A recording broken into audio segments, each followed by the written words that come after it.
All right, how's everybody doing? Welcome to Chicago Music Reveal. We're having a little technical difficulties here at the beginning of the show, so I don't know if I'm live or not, but we're gonna make the most of it. So if you can hear what I'm saying, give me a heads up, give me a thumbs up. Of course, I'm Mike Jeffers, Chicago Jazz Magazine, ChicagoJazz.com, and welcome to Friday. Hopefully, everybody is doing well. Everybody is looking good, sounding good. We've got a good show today. Of course, this is the Blues and Beyond show, which we always do here on Fridays. I've got our co host, Dave Katzman, on hold here, of course, with our very special guest, Nick Moss, Alligator Records recording artist. And of course, he's got 2 blues music awards under the belt. We're going to talk to him about all of that great stuff. But before I get too far, check out all of our past episodes on ChicagoMusicRevealed.com, ChicagoJazz.com. And as always, I want to make sure everyone knows, and I know everybody's tuning in today to check everything out. I am also the Director of Entertainment and Programming at this soon to be opening Epiphany Center for the Arts, EpiphanyShy.com for all the information. Big news. Big news. Tickets are going on sale Monday for our music series in the Sanctuary at the Epiphany Center for the Arts. So get all the information at epiphanyshy.com. We've got Michelle Thomas. We have got Ivy Ford. We have got John Primer. We have a whole full schedule coming out very soon on Monday. Tickets will be up, running, and on sale. So stick around. Get ready for all that good information. And of course, we always thank everyone for watching. Now, as I'm talking, my computer camera stuff is all freezing up because that's the way we like to do this show is with technical difficulties, because what better way would it be than if we had no technical difficulties. So let me see if I can dial this thing in here a little bit and see what I can do. Give me 1 second. There we go. All right, now let's bring the guests on before I completely screw everything up. Here comes Dave Katzman and Nick Moss. Guys, thanks so much for bearing with me here at the beginning of this show with the crazy technical stuff, but I think, fingers crossed, we're good to go. Nick, how are you, man? Thanks for jumping on for a few minutes with Dave and I today. Definitely. By the way, Nick and I talked a little bit before we came on the air, and he's got probably the best hat that I've had on the entire show so far. So, he already wins as best guest ever. So there it is. Go White Sox. Thank you very much. All right, now. Oh, yeah. Oh, double win. Look at double. Du- double barrel, triple barrel action, Dave. Triple barrel action. All right, so Dave Katzman, I'm gonna turn it over to you as I always do here at the beginning. I want to turn that over and make sure that you are driving the train. So take the bus and run with it, Dave Katzman. All right. Well, I'll forgive both you guys for your Sox uh, being Sox fans. I mean, it's all good. We're all Chicagoans, so it's all good. That's all that's important. I'm glad you said that since are in I'm first place, but that's okay. well. Um, I'm glad you said that because since I'm running the board here, I could make you go away very quickly. So just remember that. I'm not going to even go there with you. I like the Sox. I do. Anyways, hi Nick. How you been, buddy? Hello. Good. How you doing? I've been okay. I mean, trying to make it through this crazy time and everything, but we do what we can to keep busy. And I know you've been pretty busy lately. We'll get to that in a little while, but with your video show and everything, that's been great.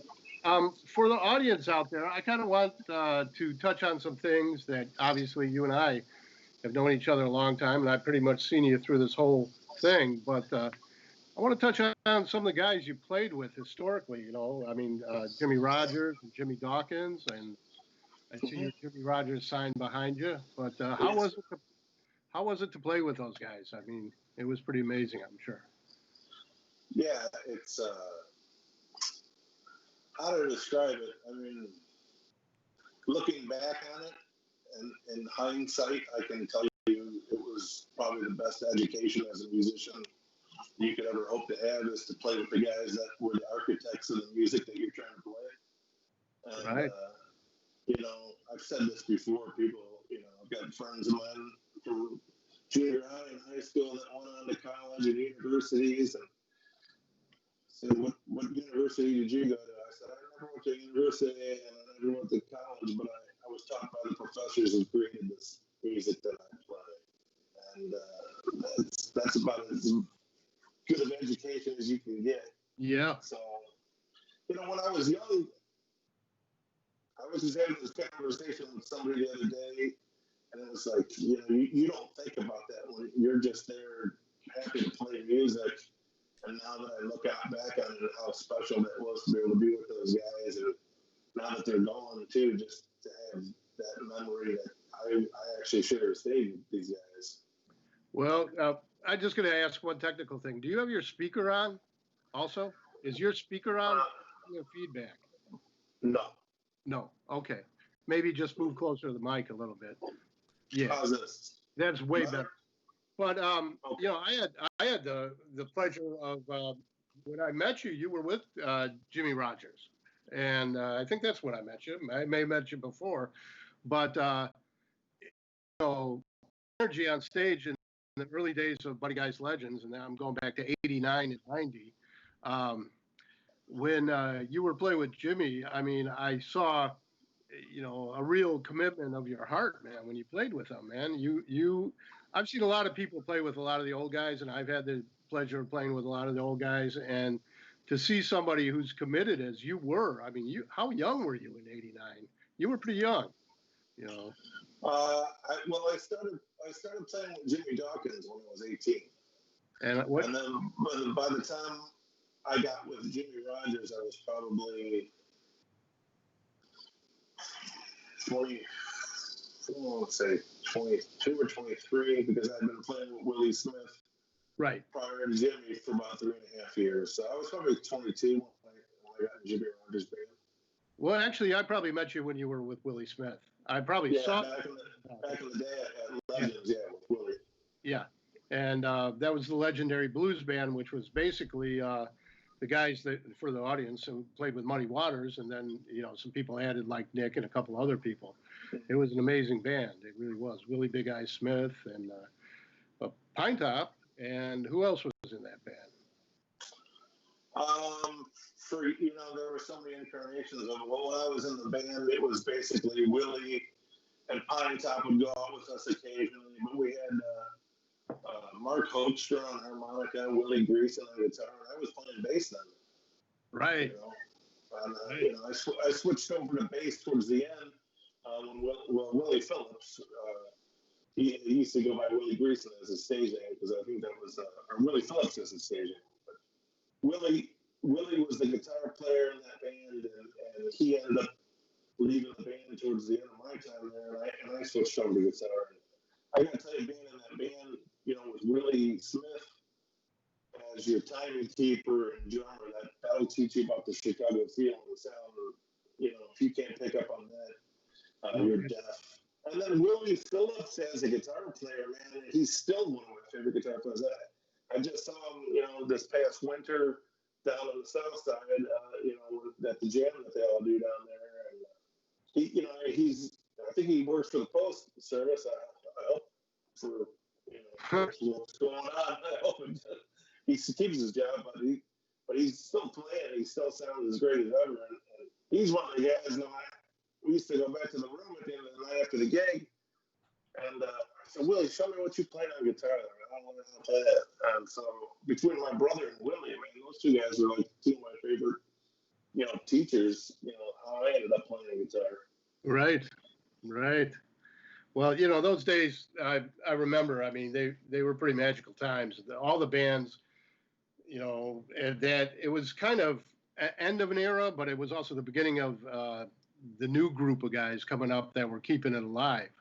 And, I mean, people like Jerry Portnoy and, a lot of guys. I mean, you and John Primer was kind of an elder in that young group and stuff like that. But just seeing that, the kind of handing of the torch, was pretty impressive. And I'm glad I was part of it too. I got to mix everybody over at the original Legends, and it was just really, really, really good times, man. And then you broke out with the Flip Tops. Tell us about the Flip Tops. Well, years of playing, bass and then switching over to guitar, and it was probably, I would say, from 88, 89 till about 98 of just learning. I mean, I say that I'm still learning to this day, but that was my my foundational learning experience for those 9 or 10 years with Jimmy Rogers and Willie Smith and Jimmy Dawkins and stuff. And then Jimmy Rogers, at the end, I think he passed away in '97. He had already decided to get his son back in the band, and Right. I think he knew he was sick and probably wanted to get his kid back in the band and spend his last days on the road playing the song. I understand that. And so I was kind of like out on my own, and some of us alumni from that band, because we had actually at the end of that band had Mark Fornick and Mike McCurdy, who played for years with Dave Spector, and then ended up coming with Jimmy Rogers with me at the end, and they ended up coming with me with the Flip Tops, and my brother was an original member of the Flip Tops. Joe was a member of the Flip Tops. You know, he played with Buddy Scott all those years. Right.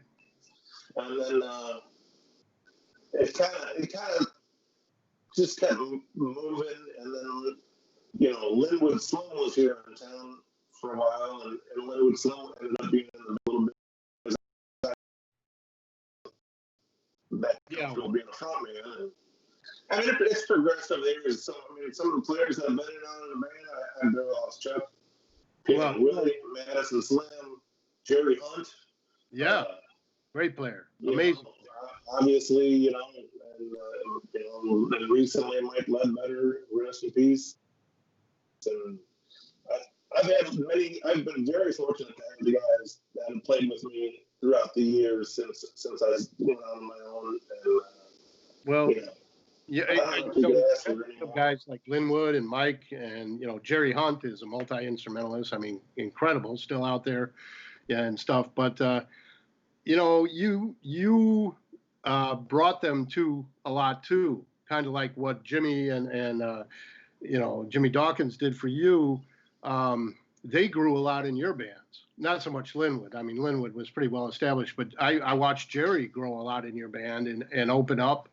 I mean, he was always a good player, but you gave him an opportunity to really open up and be Jerry within the format. And, it's amazing. You're kind of like a magnet of good players. Good players come to you. Well, here's the thing with that. I'm always amazed at people that don't recognize talent when it's right there in front of them. I've seen bands play where there's been extremely talented musicians on stage at the same time, and some of them have gone unrecognized or underutilized on that stage. And I'm like, why isn't this person using this person for what he's really good at? Or why is this person not doing this or that? I feel like there's that. I don't know. I just learned. I learned how to say, oh, this guy's good at this. This guy's good at that. Why not do it? I mean, a real quick anecdote was, like I said, Joe played with Buddy Scott all those years, and Buddy Scott and Rib Chips, and I would sit in with those guys every now and then. And occasionally, I would get to fill in if Wayne, the bass player, didn't make a gig, and Buddy would let me play that night and stuff. And I remember one night, Buddy was known for letting anybody sit in. And I remember one night someone asked Buddy, why do you always let these people sit in on your shows all the time? Because granted, some of them were horrible, but then again, some of them were great. I mean, Buddy Ace and Johnny Taylor and Lil Milton would come down to see them play and sit in at clubs on the South Side, and Lee's Unleaded and stuff. These guys would walk in if they were in town and sit in. So, I mean, he attracted all kinds. And Buddy's answer was, well, here, I look at it this way. If they're horrible, people say, oh, man, that guy's so bad, but Buddy's band is so great. And if they're great, and they sit and they say, Buddy's band is so great, he's even got the great guy sitting there. He goes, I can't lose either way. It makes me look good either way. And I like that attitude, and then I also like the fact that he knew what was good, and he knew who had talent and how to use it. Right, right. You know? Well, that's, you know, I picked up a lot on that. I know Mike's a drummer, if you don't know, but I'm sure you've been in a million bands, Mike, where people were underutilized, and then the bands that were, you know, felt good and really were, well, everyone was utilized. I mean, what do you got to say about that? Yeah, no, I mean it's 100%. But I love Buddy's Buddy's answer to the whole thing. I mean that's like classic stuff. That's perfect. Yeah. You know. Hey, so and you know, as far as like with blues goes, and Nick, you know, I always love to find out because you know right now, this time of year, you would be playing every single night of the week, probably playing 2 or 3 festival gigs every single second of the weekend and everything else. And I mean, Or on an airplane. yeah, the flying somewhere, doing something. I mean, you started this show, and I know Dave was going to bring it up, but I watched some of it earlier today. I love it. The Super Duper Blues Spectacular and more. Music, interviews, fashion, cooking, and even some magic. All right, so you're covering you are covering all bases here. I love it. It was like an hour and 20 minutes. I didn't catch the whole thing, but what's the concept behind that? Because more musicians should be doing something like this. I love the name, first of all, and second of all, have you been doing stuff like this before you got into the pandemic lockdown mode and you just expanded on it, or is this like your first foray into and bad TV? I love that too. Yeah. Well, it was out of boredom and kind of, you know, I had done a couple of those live streams to try and raise some money, and I'm not really good at begging for money, and I that's a bad term. I don't want to say that because I'm not trying to insinuate other people are begging, but I don't really know how to go about doing that sometimes, and I did it a couple of times, and then I felt like, you know, there's a lot of bands out there doing it.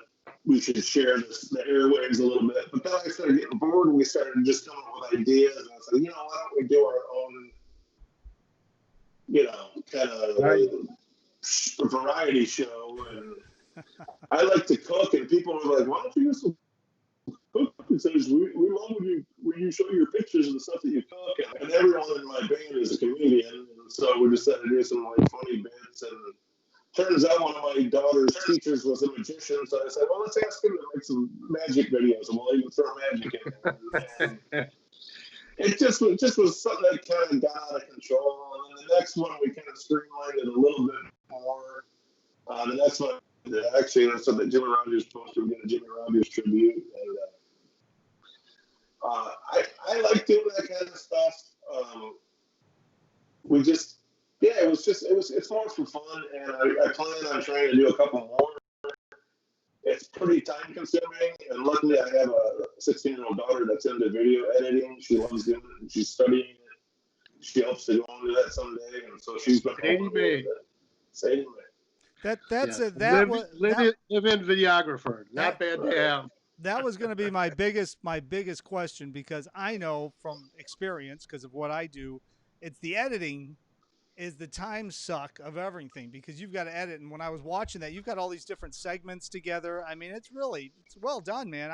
Everybody should go over to nickmossband.com and check that out. But they also should go over there and pick up the new release. It's on YouTube too. You can look it up. The Super Duper Beast. Give the title again, Mike. Give the title again. Yeah, so it's Super Duper Blues Spectacular and more, and that's and that's Bad TV as well. Well, there's a Facebook page called Bad TV that we created just for that, which stands for Blues All Day Television. I love it. Well, they should also go over to nickmossband.com, not only because there's a link there to over the YouTube thing, but also Lucky Guy is available up there, right? The new release that came out, and you're like an award winner. I know Dave was probably going to touch on this, so I'll let Dave kind of take the reins on this, but you've won 2 2020 Blues Music Awards. They were virtual this year, but three. Congratulations. And Dave, why don't you take the reins? Well, Nick Moss has been in, I don't know how many, 20 BMAs up for nominated or something silly like that. How many times were you nominated? I think I was up to somewhere around 24 before I won last year, the first one. Every year, we'd always joke about what's the gal's name from the soap opera that never won? Susan Lucci. Susan, he was the Susan Lucci of the blues because he was always up for the awards and never won. And everyone would go, why didn't you fucking win, man? Excuse me. You know, then 2 years ago, and I happened to be there when he did win his first award for, what was that? The single award from 2 years ago. The year before. Last year, yeah. I won for Best Traditional Artist. And it was like, you know, finally, it's finally happened. I wasn't in the room when they called my name. I remember, and everyone was looking for you. Kate had misplaced her phone, and so we went out to the common area in the lobby where the bars were. Imagine that, Kate. To look for her phone, and someone came running through the doors. Nick, you got to get in there. And I said, for what? And they said, they called your name. I'm like, why? Everyone in the place, I mean, there's, you know. And they said, because you won. They're all looking around. Where's Nick? Where's Nick? He finally makes it in and grabs his award. But then, obviously, last year was amazing, and also the album, signing with Alligator. I mean, what a good positive year for you, man. I mean, come on, that was overdue, but certainly great that it happened. Yeah. I mean, there was a lot, involved. I know that we've been working hard for years, and I think the combination of Dennis and myself was a big attraction for Bruce. Sure. You know, for years I had tried with Bruce, and he would politely decline and tell me what he liked and disliked about my recordings, like he does with everyone. And, you know, I never really pushed it too hard. And we kind of put out our own records on our own label, and we're pretty successful at it. And I think one other time we actually came pretty close to getting signed when Mike Ledbetter was still in the band. And then right. for whatever reason, Bruce had a change of heart right at the last minute. And so it didn't happen. And then Michael left the band, went off with Mike Walsh. I got Dennis in the band. And then all of a sudden, for whatever reason, Bruce started like perking up. I actually had heard from Curtis Salgado. He said, hey, you know, Bruce really likes this combination that you got going, you and Dennis. And, I know that Bruce has a lot of music on his label, and he does like a lot of things. But one thing that I know about Bruce is a fan of traditional Chicago blues music. Absolutely. He knows a lot about it. He loves it. That's his era. He loves that. Not that he doesn't love all the other stuff that's on his label, but I know that he really has a soft spot in his heart for that kind of music. And I kind of had the feeling that when Mike was in the band, we were doing a lot of different stuff. It wasn't necessarily traditional blues. It probably just wasn't biting him in the right way, Right. And it was an amazing band, though. I mean, Mike was absolutely, and then Mike ended up getting his just due also with Mike Walsh when they went off. They got all their accolades. So I think it was one of the things that's, I guess, kind of meant to be. And then it just all fell into place. We recorded our first CD at my studio and had Kid Anderson come in and produce it. And Kid Anderson, for people that don't know who he is, he's a phenomenal guitar player, absolutely phenomenal, phenomenal producer. I mean, he played with Charlie Musselwhite. He played with Kids played with everybody. I mean, yeah, Terry Hank, Charlie Musselwhite, a lot of the West Coast guys, and he ended up taking Charlie Beatty's spot in the Nightcats. Right, and right. Now it's Rick Espen in the Nightcats, but that's what Kid Anderson on the guitar. Right. And how do you fill Charlie Beatty's shoes? Well, you put Kid Anderson. Right, right. And even Charlie, when he was alive, would have told you, they did a good job filling my spot. But one thing, the pairing of you and Dennis Grueling, I mean, again, for the audience, Dennis is a phenomenal harmonica player. Really a canon of traditional harmonica as far as I'm concerned. I mean, A lot of guys out there have their own styles, and Dennis certainly has his own style, but Dennis also, in his own style, pays homage to everybody. I mean, it pretty much, you know, he's very much a dynamo on stage. He's a great guy, kind of wacky, which fits with you perfectly, Nick. I mean, you guys carry on stage. It's incredibly entertaining. And I think the pairing of you is probably the best pairing I've seen with a harp player. And you played with some really good harp players. I've been very fortunate to play with the guys that I play with.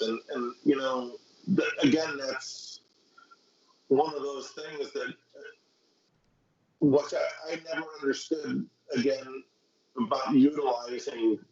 Right. Dennis is a walking marquee of fun. Yeah. You know, he's like a neon sign that says, "Hey, I'm fun and also awesome. Check this out." And you don't even have to hear him play harmonica to know, oh my God, what's up with that guy, because he walks around looking the way he does. He looks like a vampire. He literally dresses like a vampire. He dresses, I guess you could say that, he dresses like the most insane used car salesman. You know, someone said he dresses like Jimmy Hart from WWE wrestling back in the day. Jimmy Hart, but I think he's got more style than that. But he's just bigger than life, which is so odd, because if you know Dennis, I don't think he would fault me for saying this. Dennis is actually a shy person. He really is. I've never. Dennis is actually quite a shy person, and I know that this character helps get out and step out in front of people. But what it also does is it takes pressure off of me on stage, because most of the people are looking over there. They're not looking at me all the time. You can't keep your eyes up. And that's a great tool to have at your disposal. Yeah. When you want to just, like, man, for me, I'm not a guy, like we've already just said this, I don't have to have the spotlight on me 24/7. I don't need the spotlight on me. I'm not exactly 100% comfortable having the spotlight on me 100% of the time. And sometimes I just want to kick back and back up somebody and just play. I don't care if I play a solo. I just want to play a groove and play some chords and play rhythm. And just to have someone like that, like, let them, you know, I've described it as like, he's like a Roman candle. I just like the fuse and watch everyone go, ooh, ah. You know, I just sit back and go, gotta see this somebody.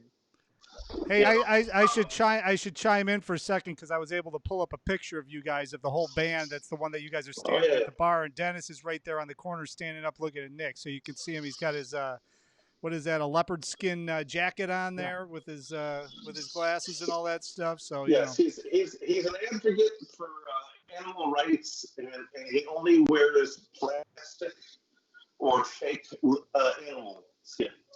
That's great. He's also a vegan. He's a vegan and animal rights activist, but he loves animal prints. So just so you know, it's faux animal. Mr. Foe. he's something, definitely a power on stage. I mean, it's amazing. I think you guys are like I said, you played with the best harmonica players, and you guys match like I've never seen before. I think it's amazing. Thank you. Yeah, thank you.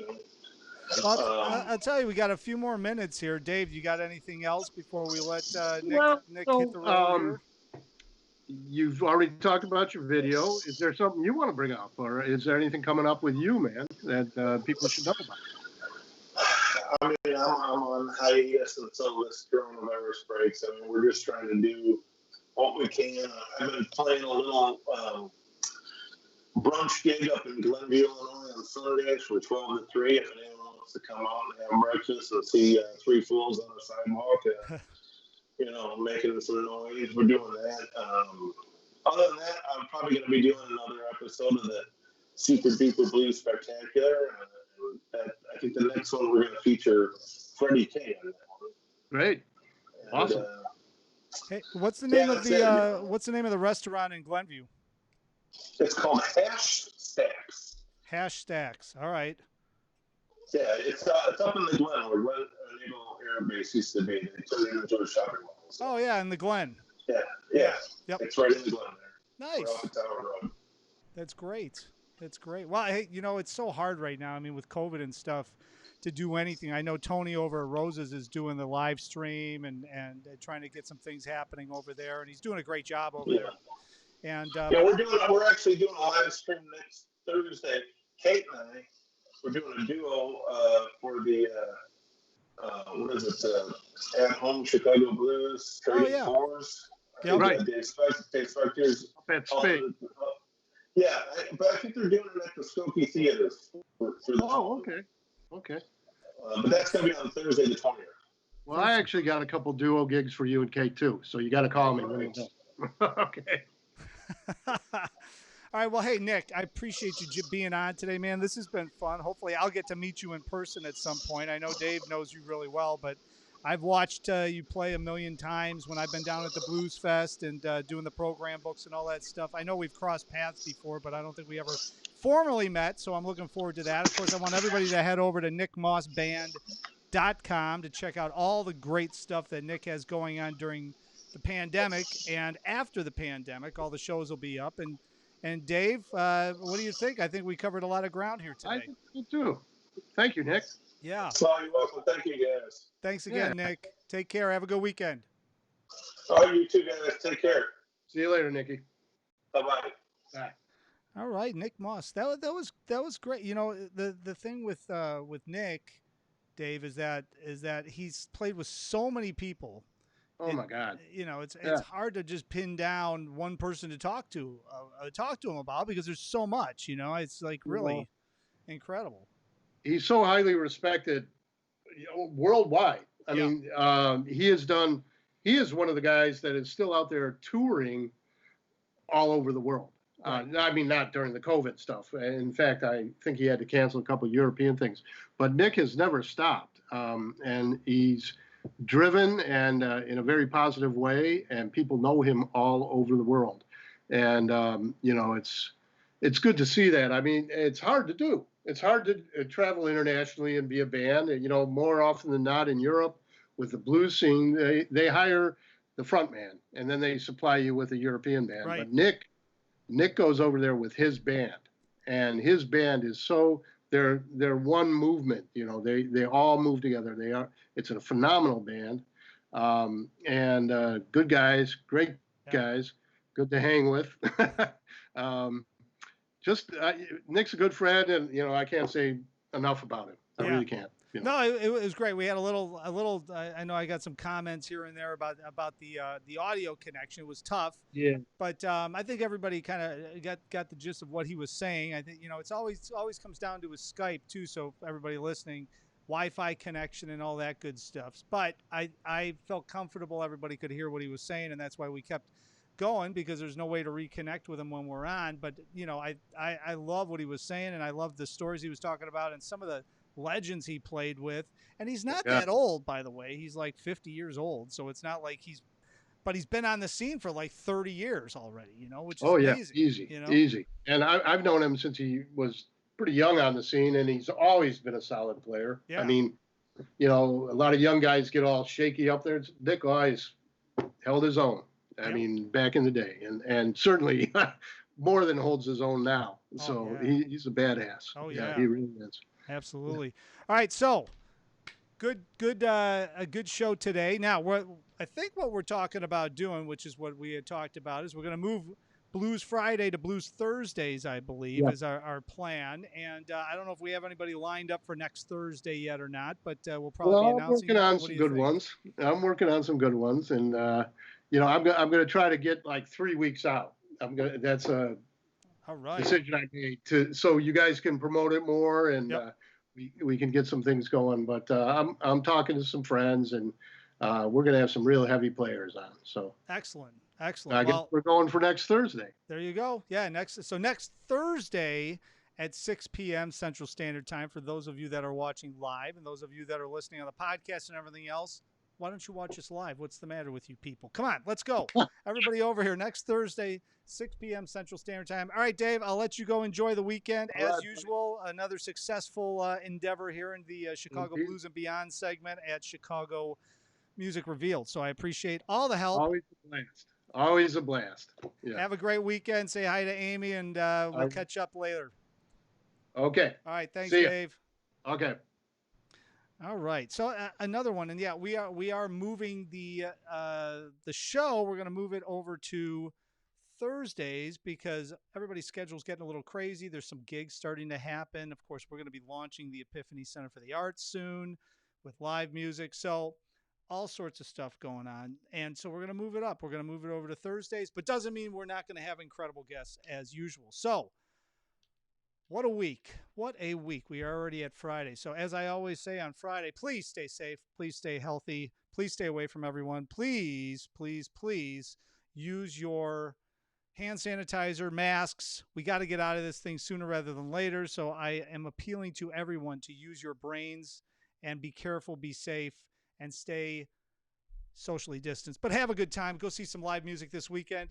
We will be back here next week. We're going to announce everything shortly on what we have coming up. As usual, all the information, ChicagoMusicRevealed.com, ChicagoJazz.com, Facebook, Instagram. Hit us up. Like us if you like what you hear. As I always say, if you like what you hear, tell your friends, tell your family, call the grandkids. Chicago Music Revealed right back here Monday at 6 p.m. Central Standard Time. Until the next broadcast, stay safe, stay healthy. We'll see you then.